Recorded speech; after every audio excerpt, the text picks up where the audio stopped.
But here's the thing I want to throw out there. It's one thing to throw money at something, it's another to get involved. It's one thing to throw money at something, it's another to get involved. Now, am I downplaying and saying money's not important? That's not what I'm saying at all. We need money. We got to pay bills, right? Every ministry, every outreach, every organization, we all have to pay bills, so we need your money. Give me your money. No, just messing. Not really, but anyway. But I want you to think about that for a second.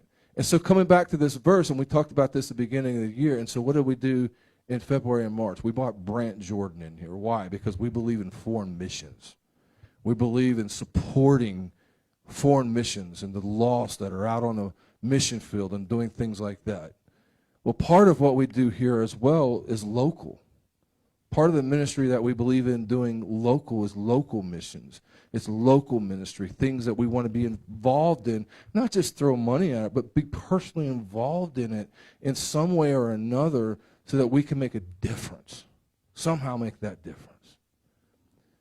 And so this morning, I am just delighted to have Trina Clark here, and she's going to come up, and she's going to share about SOS, and there may be a time of question and answers and stuff like that. And this is a ministry that we believe in, support, and get behind, and just give a hand up for her. Amen? Thank you. Be quiet. Well, good morning. Thank you guys so much for the warm welcome, for having me here today. This is just such a precious space. It reminds me of so much of a place that's near and dear to my heart that I'll talk to you guys a little bit about this morning. So some of you may know me from Clark's Custom Meat Company. My husband and I started a business over 20 years ago and ran that business. But during the time that we were doing that, I realized that God was calling us to something different. And it was a real process of God changing our hearts, grooming us, getting us ready to go out into the mission field. So I'm going to talk today about my testimony and my story of how God brought me into wanting to be a missionary when I grew up. Also about Sisters of Solace, our beloved ministry that serves women who are survivors of trauma, human trafficking, and addiction, and how we got to this place. So about 15 years ago, my husband and I went on our first ever mission trip, and we were totally changed during that experience. We went to go serve with some friends of ours who were missionaries in the Dominican Republic, and they had a feeding center and an orphanage.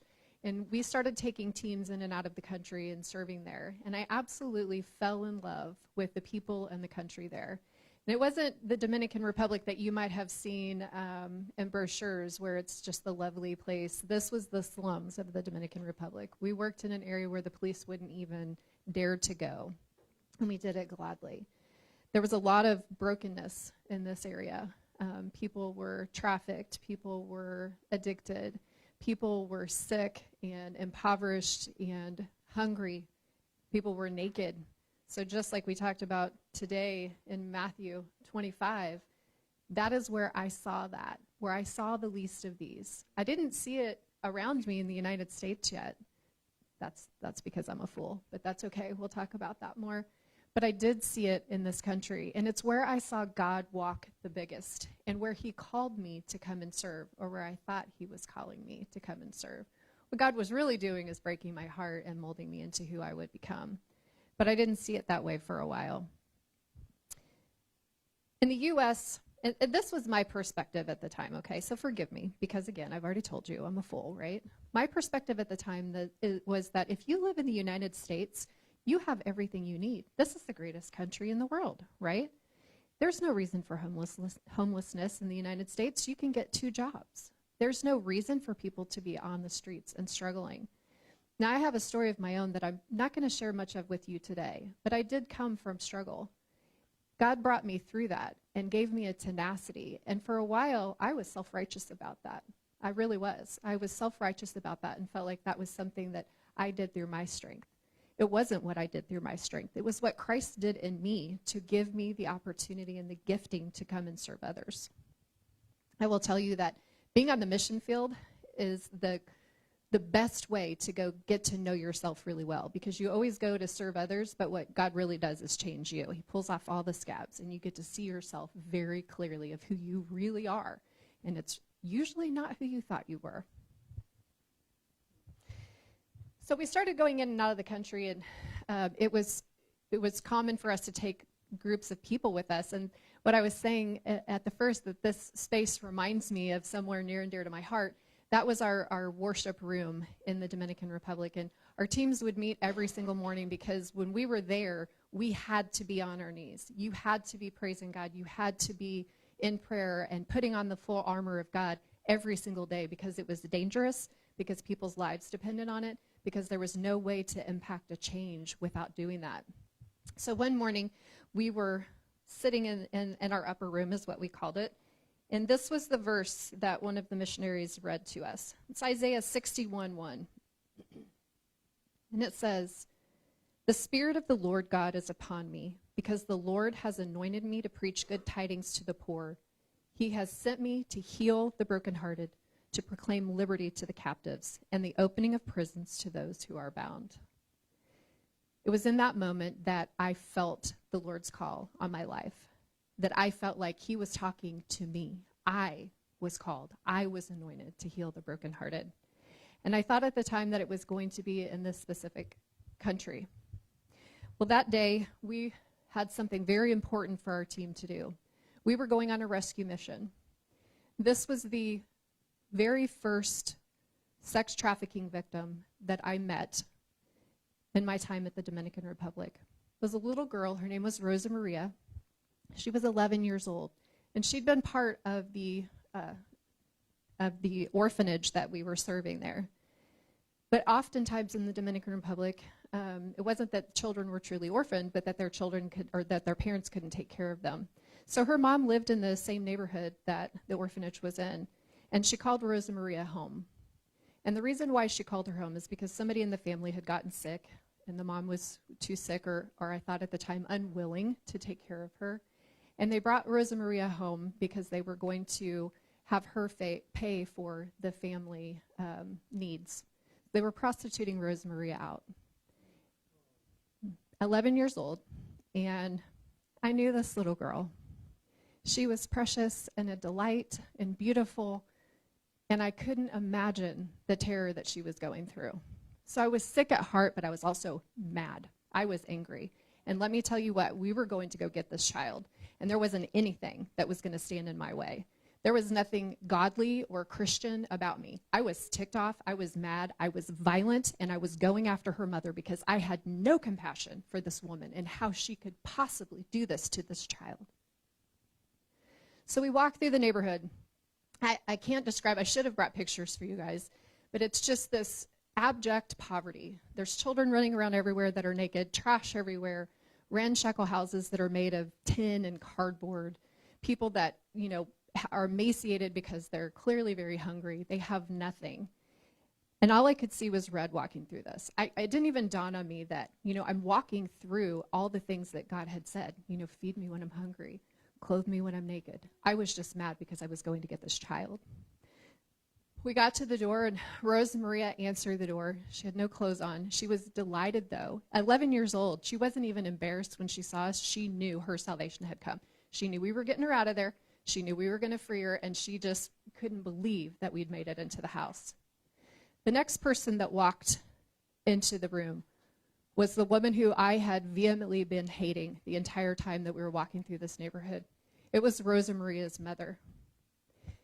And I can tell you, it still takes my breath away. I can see her so very clearly in my mind's eye, because it wasn't the monster that I had created in my mind.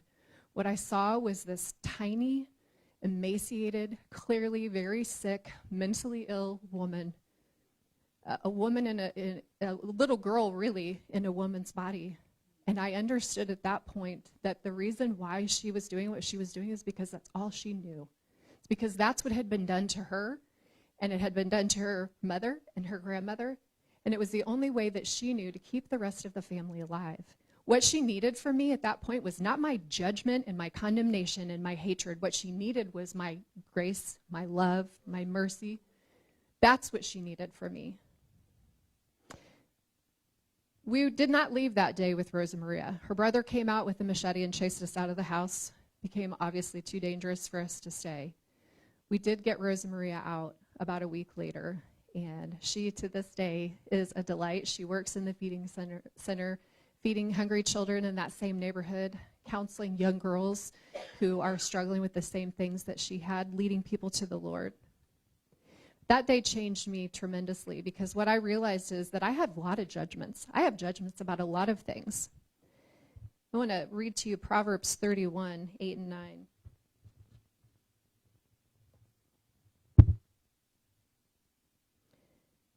It says, "Open your mouth for the speechless and the cause of all who are appointed to die. Open your mouth, judge righteously, and plead the cause of the poor and the needy." There's nobody more needy than a woman who has been trafficked her entire life. At that point, God really did anoint me to be a voice for women and for children and to be bold. People often ask, are you afraid to go out and do these things? I'm not. I'm fearless because God has anointed me to do this, because I'm called to do it.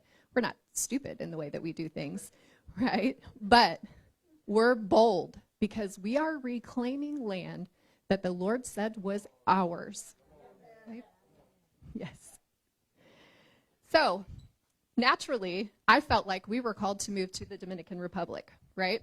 I was ready to sell our business, move our kids who were teenagers at the time, and go to this country and serve. And my husband said, "You have lost your mind. We are not going to go. We are not going to go serve in this country. He said, "We don't speak the language." I'm like, "I speak the language. I can't help it that you don't speak the language."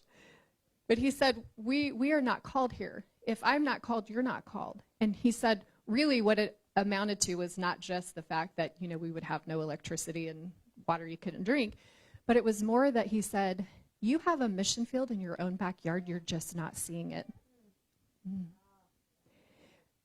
I didn't see it then. And it was a wrestling match between God and I, between my husband and I, because I felt so called to that country and felt so called to those people. But God was patient. And my husband, just so you guys know, he is the most amazing guy ever. He's the love of my life and my best friend. And he was patient in reminding me that God had a mission and a purpose for me right here. So I was resistant because, again, I told you all that I felt like in the United States there's no reason for homelessness, that there's no barriers that can't be overcome. I was so very, very wrong. And this came to light for me. We decided that we would start using our mission techniques that we used in the Dominican Republic right in St. Joe. And so we loaded up our backpacks. We had water bottles and personal hygiene items, all the things. We went out to the old tent city. So this is years and years ago, down by the railroad tracks.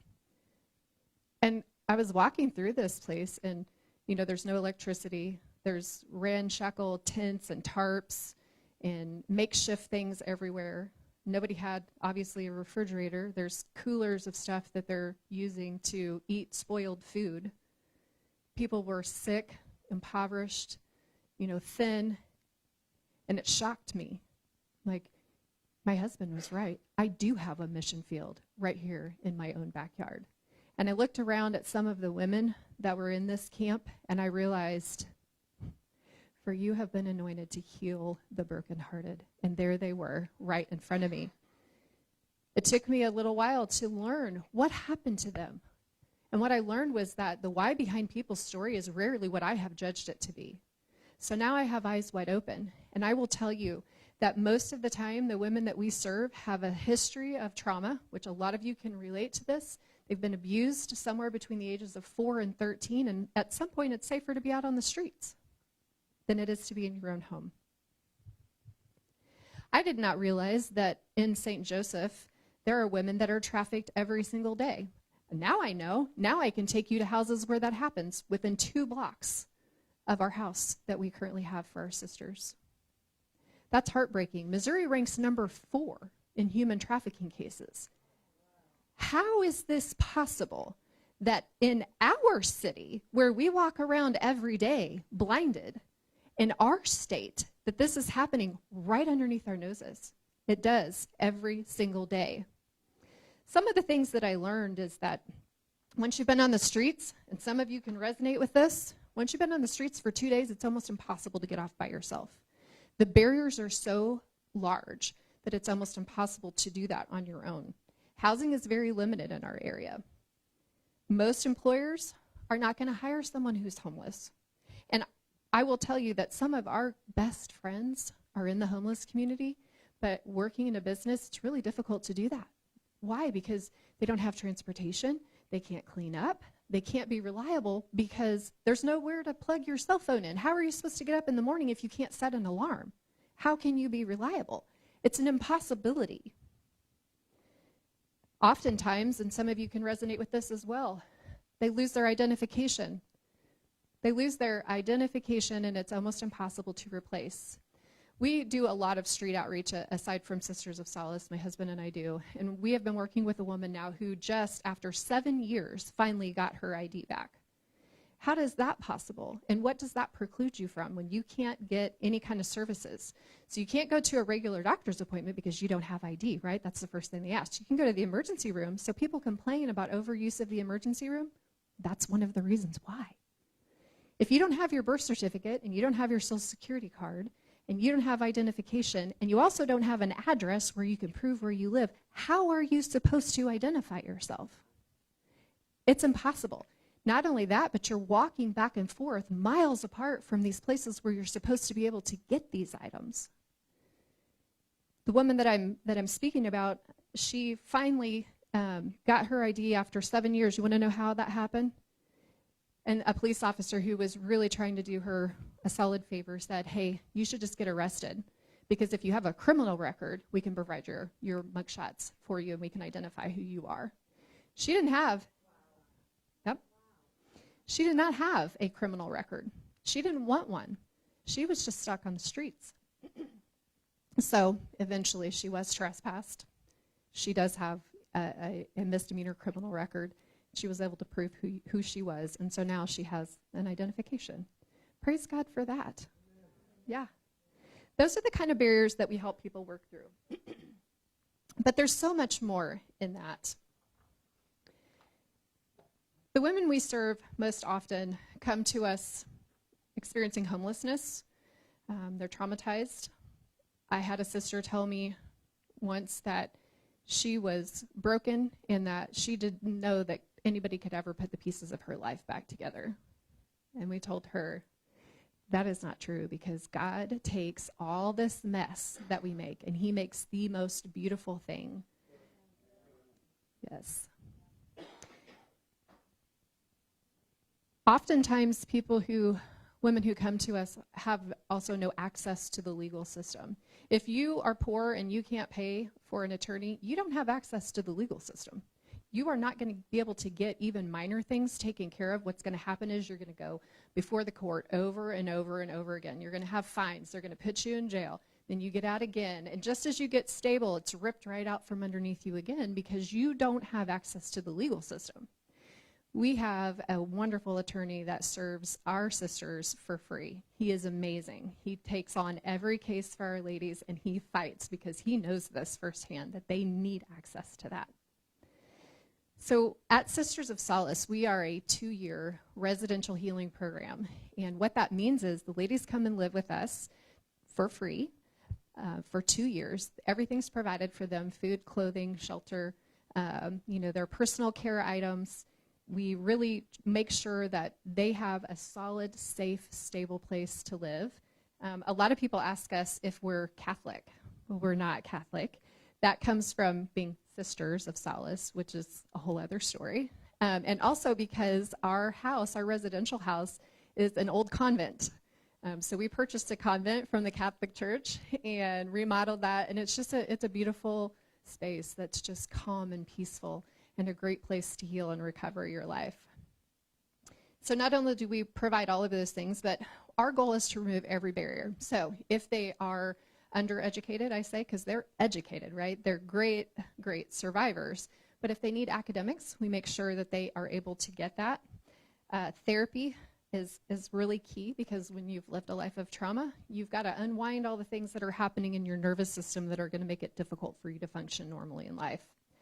Life skills That's everybody's favorite class when we learn to budget and do all the things that you have to do.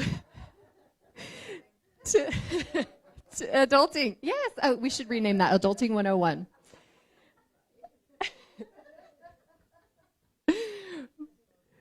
We really want them to have every opportunity to have that normal rhythm and flow of life and be able to use the resources that God's giving them to their best capacity. We have to learn to be good stewards, right, of our resources. Also, access to healthcare, mental health care, dentistry, all of those things are really important. And it's sometimes sad to say that some of our sisters have a really difficult time advocating for themselves because people have a lot of judgments about who they are and what they deserve. But when we come in, that changes quite often because we know who they are, right? That's right.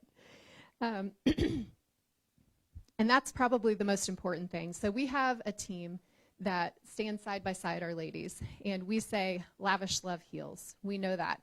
And when we say love, we mean agape love. That means the kind of love that may not have a feeling behind it, but it's, I'm going to be right beside you no matter what. I don't care what this mess looks like. It doesn't matter to me because here's what I know. I know that you are a princess. You are royalty. You are daughters of the King of Kings. And he has a purpose and a plan in your life. I don't care what you've done, what's happened to you. I do know that God is going to take all that and change that mess and make it into something absolutely beautiful. So at the end of our program, what we find is that our sisters are financially independent. They have all those barriers broken. We want all of their legal issues taken care of. We want them reunited with their children, which is one of the best parts about what we do. We want them to have a career. And one of the ways that we do that is we have our Solace Market and Coffee Shop. So we have a place we call it our Career Readiness Center there, and we teach things like customer service and how to have difficult conversations and a whole lot of things that will prepare them to actually have a career that they are fulfilled in. It's really amazing to see the difference between a woman when she first comes into our program feeling broken and hopeless and desperate, to see all of these things restored. And relationships with family, it is just a miracle to see those things restored, reformed, their lives transformed. It's the best thing that I have ever had opportunity to do. We need your help. So you guys talked about money. All of those things are true for every ministry. We need bodies. And I want to say for you all, you have been so welcoming and so kind and so good to our sisters. We call them sisters too, by the way, because we're a family, because we're a sisterhood for life, because we're their ride or die, right? We're going to fight for them no matter what. And I love that you have just taken them in to your fold and that you love them so well. So this is what we need from you and from other churches. We definitely need your prayers all the time because this is a spiritual battle. When you think of Sisters of Solace, pray for us. Pray for our sisters because there are things that are coming up every single day. There is a world of darkness out there that really wants to re-envelop them, and we are on our knees to make sure that that does not happen.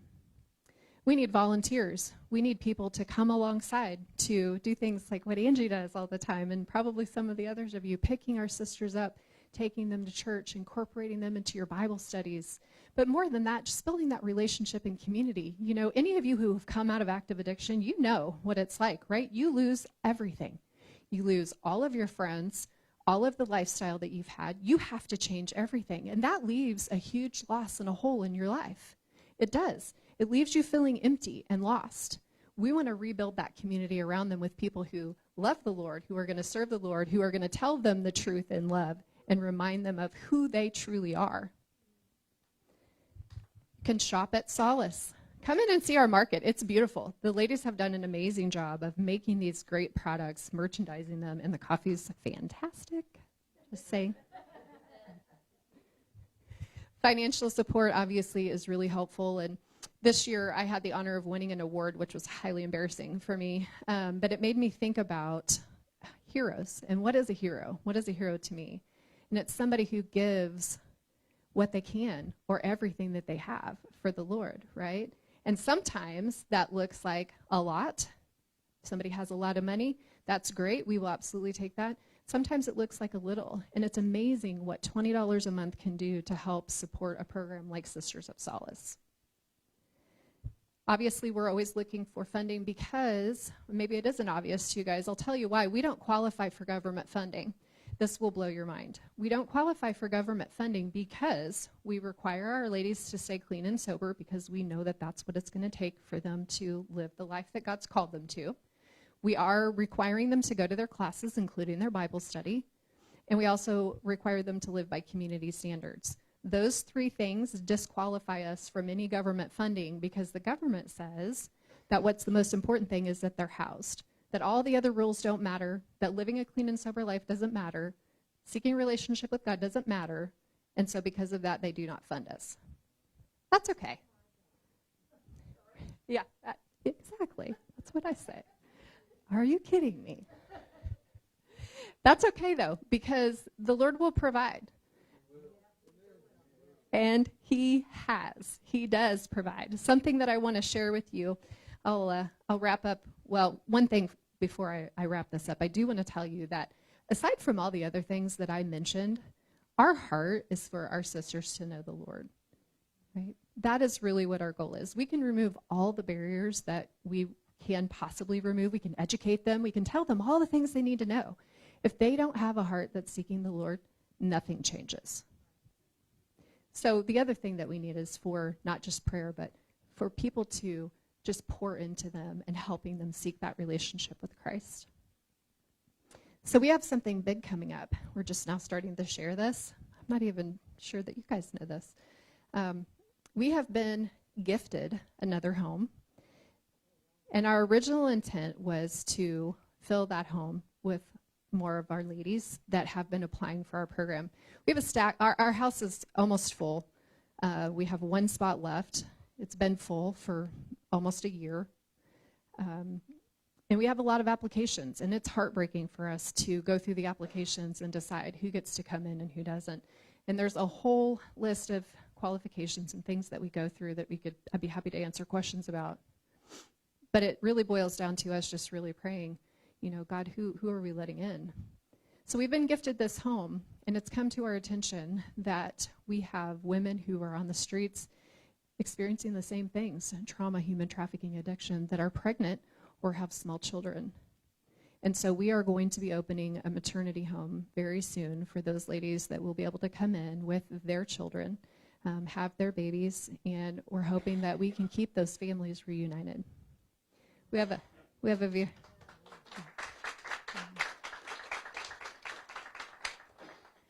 a very special first person who will be a resident in that home with her daughter that you all know and love, and it's our Sarah and Annalise. Yes. Sarah and Annalise make me grateful to be called.